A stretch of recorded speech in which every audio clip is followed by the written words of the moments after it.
Ka-garden, welcome mo muli sa aming YouTube channel, Vince Gumamela. Muli, maraming salamat po sa walang sawang pagsuporta nyo sa amin. Ngayong araw mga ka-garden, samahan nyo po kami at tayo magre-repot po ng ating mga mother plant. Ayan mga ka-garden, kitang-kita nyo naman po ay yung ating mga mother plant. Halos sabi nga, malalantod. Ayan o.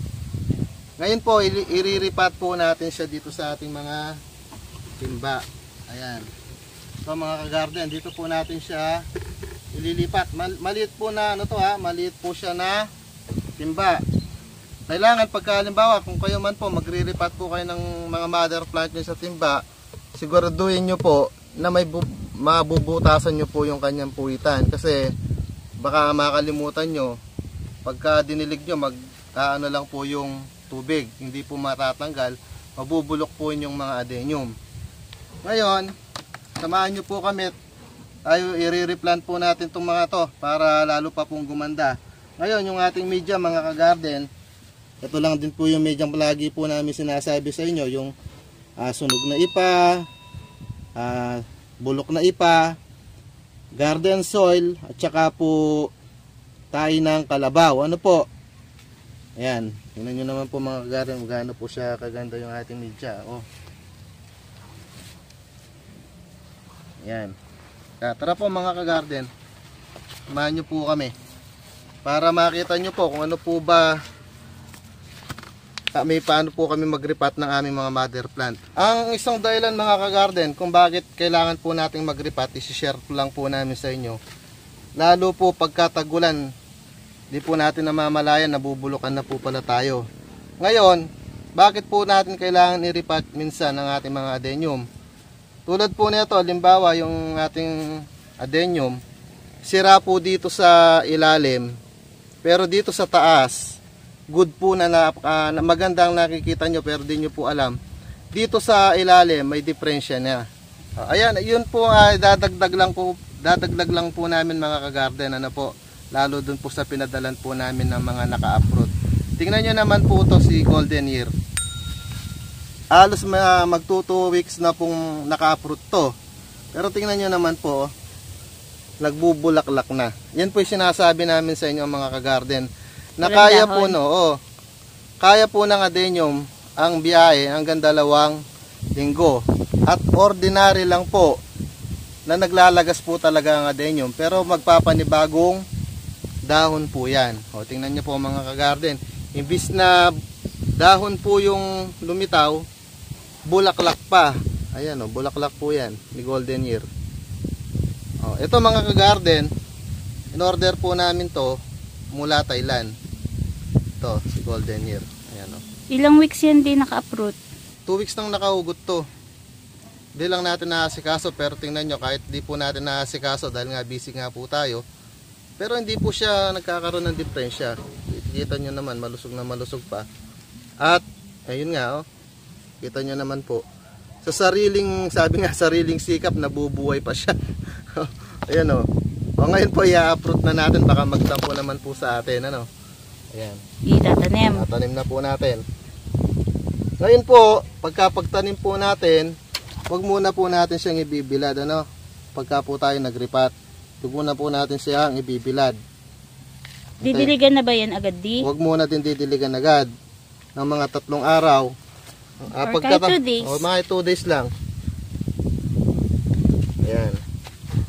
At ang isa pa po mga ka-garden, ang technique pa po sa pagre-repot, wag po kayo nagre-repot lalo pagka panahon po ng tag-ulan.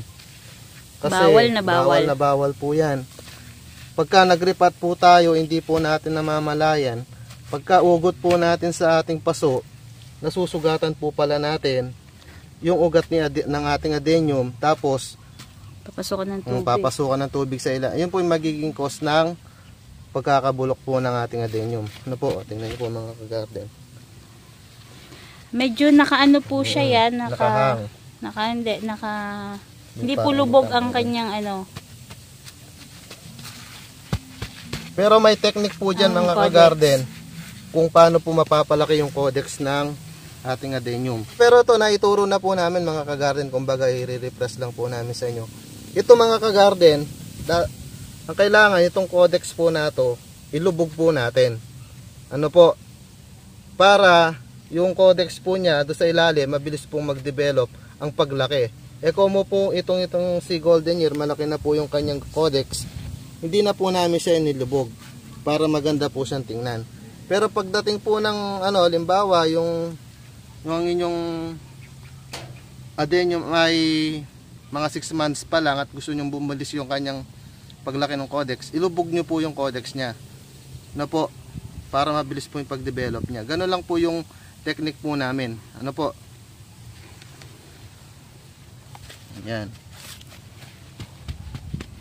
Tandaan nyo mga ka-garden, huwag nyo muna pong ibibilad pagka nag-repot kayo at huwag kayong magdidilig. Kaya po kami nagre-repat. Tignan nyo po kasi yung pinagtatamnan ng Ayan, lumang taniman po namin. Ayan po. Mga tray po yan. Seedling tray. Hindi po gaganda ang codex po dyan kapag doon nakatanim. Kaya ayan, ibabaon po. At ang lang po, ang technique pa sa dapat, pagka nagano po kayo, mas marami sana ang tayo ng kalabaw. Kasi fertilizer na po yun. Tsaka gusto ng adenyum po, buhaghag na lupa. Buhaghag. Ayaw po niya yung pure na lupa. Ayan. Kailangan maganda po yung niyan. Pag dinidilig, maganda yung tawag yun di? Yung ng tubig. Oo. Ayan. Yung daloy ng tubig sa ilalim, kailangan makalabas. Yan sa may paso, sa timba. Kaya huwag niyong kakalimutan. Bawal ma-stuck. Huwag niyong kakalimutan lagyan ng butas ng mga timbang paglalagay niyo. Ayan po, nilubog po niya yung codex. Gusto po niya kasi malaki yung malaki, niya. lumaki agad. Tsaka sa mga nagtatanong po kung kailan ang dilig ng adenyum, ayaw naman po ng adenyum ng tubig. Kaya kung akala nyo kawawa yung halaman kasi hindi na tuyong-tuyo, normal lang naman po yun. Kaya Okay lang itong po yun. codex po, maganda. Ang iniiwasan lang po kasi natin dito sa panahon ng tagulan. Alos 1-2 buwan lang po naman tagulan. Tapos di mas maraming buwan na may enjoy po natin ang bulaklak ng adenyum.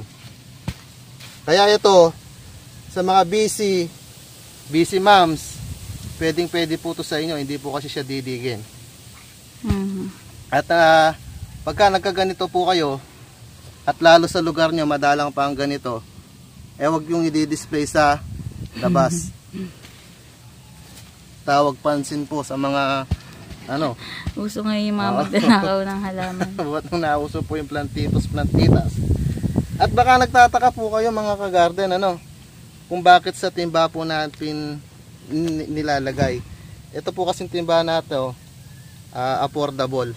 Mura. Magkano ba yan, di? 25 pesos lang po ito. Kung ikukumpara po natin doon sa mga paso. Tumaas po kasi paso po dito sa amin Kaya okay na po dito sa ating Para 25 maraming pesos malagyan, lang po yan, wholesale po to. At ang isa pa mga ka-garden, ayan nga, tulad nito, sobrang busy po ng inyong mga ka-garden. Hindi po kami nakakapagdamo. Ayan. Kailangan mga ka-garden, nililinis nyo po yung paligid ng inyong mga adenyum.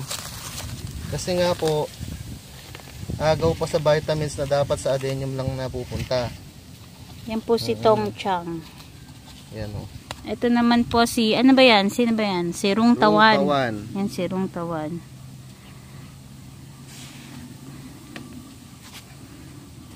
At sa mga umu-order po mga ka-garden, hindi ko mo sinabi na yung no-order nyo ay white, ay puro white na yon. Magkakaiba po yun. Po? Kasi may mga ka-garden. May mga pangalan po yun May mga pangalan naman po yun Bawat kulay po kasi ng bulaklak ay may mga pangalan. Katulad nga po nito, si Tong Chang po ito. Yun po si Rung Tawan. Iba-iba po yun. Bibigyan na lang natin sila ng sample. ang ating mga garden. Halimbawa sa pula. Sa pula po, halimbawa to si Rong Tuwan. Tawan. Oo. Ang pagiging black niya sa gitna. Pero pagka po yung black niya nag-iba na, iba na po Ibang tawag pangalan doon. na Iba niya. ng pangalan na po siya. Ano po, ganun po yung ating adenium. Hindi ko mo red, magkakamukha na. Hindi po ganun. Iba-iba pa rin po siya. Nasa 1,000 po ang variety po ng adenium. Sa 1,000 po yan. Mahigit.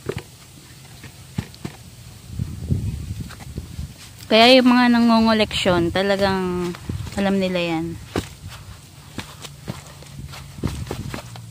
Oop. Medyo ingat-ingat po kayo sa paghugot kasi po Sasaktan. masasaktan. Pag nasaktan po ang ugat niyan, Wala na. Magkukos ng bulok. Pag ito po, ang unang dilig po nito, ang ididilig ko po ditong unang-una ay yung sa detain. Hahaluan ko po na detain yung tubig. Para iwas punggos po. Pati po yung dahon na yan, didiligan po ng detain. Buo na yan, hindi lang po itong codex.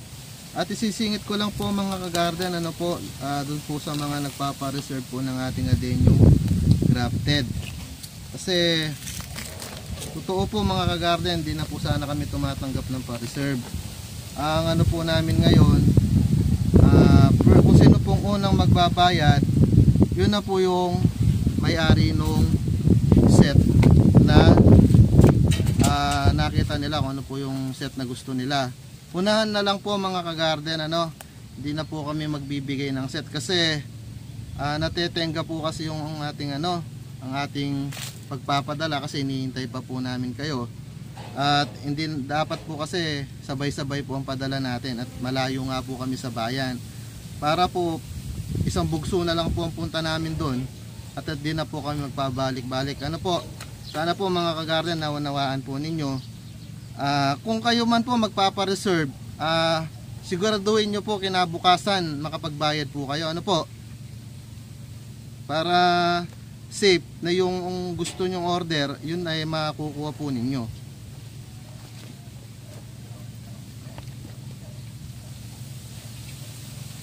Ito ang ganda po nitong gawing bonsai.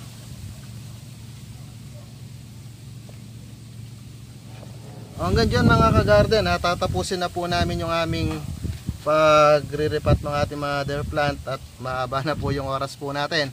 At hanggang sa susunod mga kagarden, abangan nyo lang po yung mga ipopost namin sa ating FB page na Beans Gumamela. Yun po yung pangalan po ng ating page.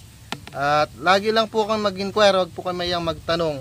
At hanggat may time po kami at sasagutin po namin kayo. At kung natatagalan man po kami sa pagsagot, pasensya na po kayo. Badala nga, lagi nga po namin sinasabi, marami po din po kaming ginagawa. Pero pipilitin po namin sagutin ang mga tanong nyo. Ano po mga kagarden, at maraming salamat po muli sa walang sawang pagsuporta at pagtangkilik po sa aming mga produktong ibinebenta sa inyo. Sana magpatuloy lang po pagtitiwala nyo sa amin. Salamat po mga kagarden.